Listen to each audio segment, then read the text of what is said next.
Hello guys, welcome back to sociology classes. Today our topic is suicide, आत्महत्या.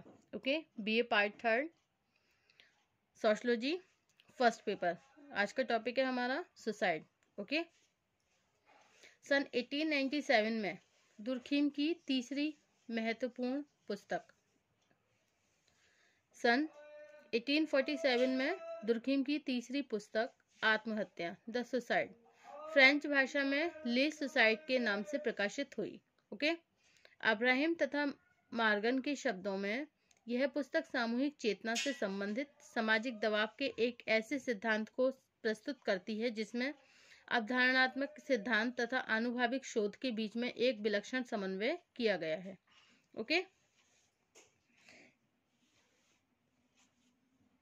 साधारणतया आत्महत्या को एक साधारण सी घटना समझा जाता है जो कुछ वैयक्तिक घटनाओं का परिणाम होती हैं. दुर्खीम ने इस सामान्य धारणा का खंडन करते हुए आत्महत्या को एक वैयक्तिक घटना न मानकर इसे एक सामाजिक तथ्य के रूप में स्पष्ट किया.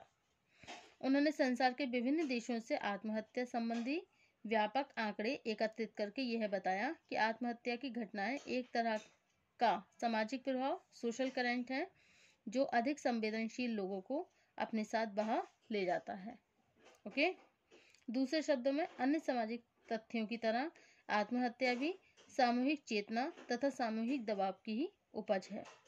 आपने इन विचारों के द्वारा एक और दुर्खीम मनोविज्ञान, जीव विज्ञान, वंशानुक्रम, भौगोलिक कारकों पर आधारित आत्महत्या संबंधी विचारों का खंडन करना चाहते थे. ओके,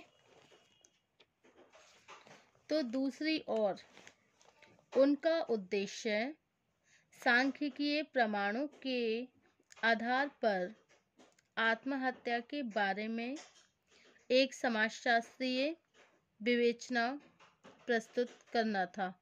ओके, अपनी पैनी दृष्टि और विश्लेषण की क्षमता की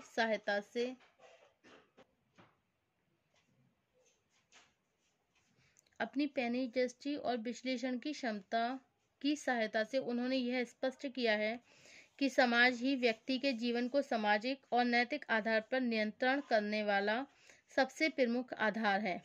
जब कभी भी व्यक्ति पर समाज का नियंत्रण शिथिल पड़ने लगता है तब आत्महत्या की घटनाएं भी बढ़ने लगती हैं. इस आधार पर ही आत्महत्या जैसे तथ्य को सामाजिक जीवन तथा सामाजिक घटनाओं से पृथक करके नहीं समझा जा सकता. ओके, इस पुस्तक में दुर्खीम के विचारों का सार यह है कि विभिन्न समाजों में आत्महत्या की दर एक सामाजिक वास्तविकता है. आत्महत्या का संबंध सामाजिक व्यवस्था तथा सामाजिक संरचना से है. जब तक समाज के अस्तित्व की दशाओं में कोई भी मौलिक परिवर्तन नहीं हो जाता, प्रत्येक समाज में आत्महत्या की घटनाएं लगभग समान दर से घटित होती रहती हैं. ओके,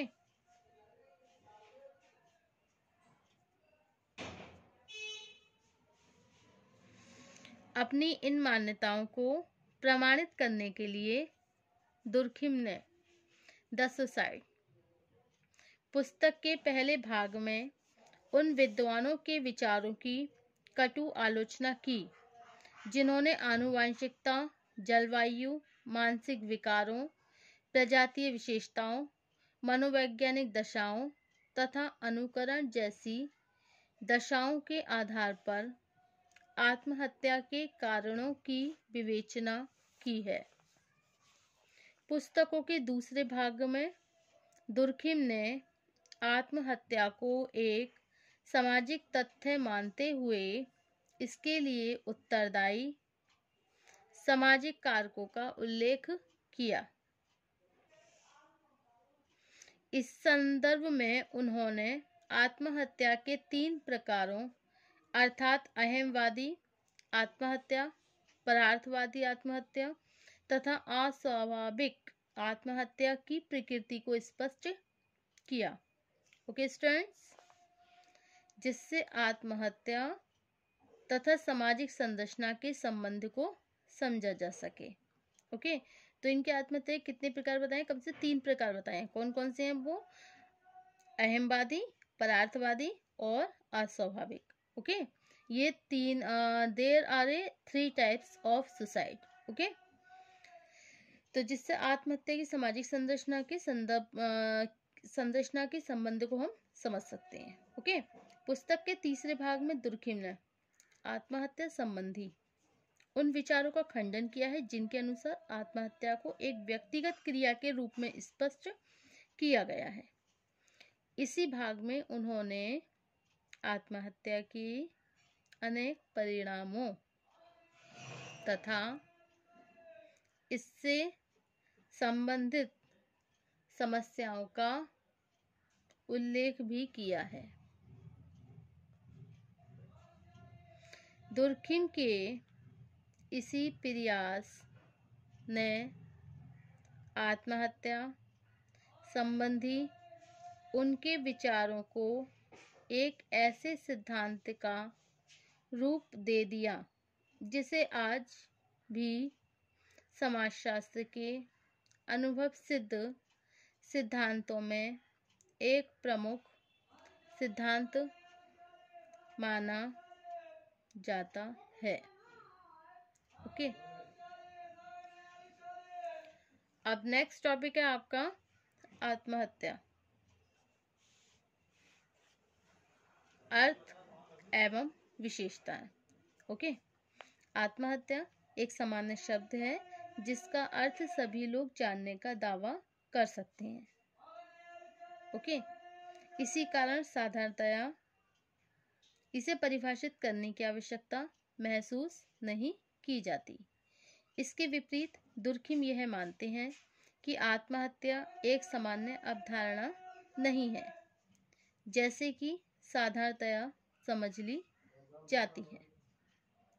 दूसरे सामाजिक तथ्यों की तरह आत्महत्या भी एक ऐसी सामाजिक तथ्य है जिसमें बाह्यता और बाध्यता का गुण होता है। इस दशा में आवश्यक है कि आत्महत्या से संबंधित विभिन्न पक्षों को समझकर इसे भी समुचित रूप से परिभाषित किया जाए। वास्तविकता यह है कि सामान्य मृत्यु तथा आत्महत्या दो विभिन्न दशाएं हैं। इस दृष्टिकोण से यदि आत्महत्या से संबंधित उन तत्वों को ज्ञात कर लिया जाए जिसका सामान्य मृत्यु में अभाव होता है तो आत्महत्या के अर्थ को भलीभांति समझा जा सकता है। ओके, इसे स्पष्ट करते हुए दुर्खिम ने लिखा है, दुर्खिम ने क्या लिखा है कि आत्महत्या शब्द का प्रयोग किसी भी ऐसी मृत्यु के लिए किया जाता है जो मृत व्यक्ति द्वारा किए जाने वाले किसी सकारात्मक या नकारात्मक कार्य का प्रत्यक्ष या अप्रत्यक्ष परिणाम होती है। ओके,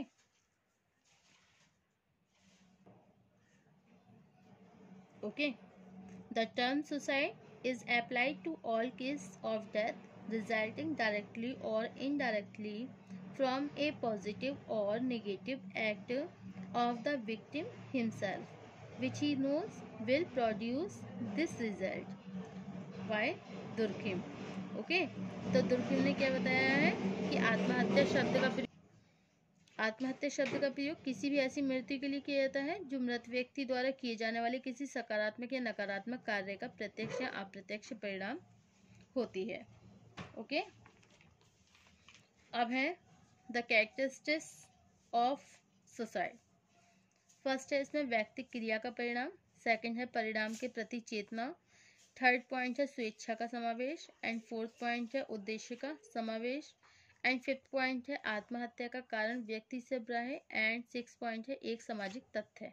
ओके, तो आत्महत्या की अवधारणा से इसकी कुछ विशेषताएं भी स्पष्ट होती हैं जिन्हें सरल शब्दों में हम निम्नांकित रूप से समझ सकते हैं।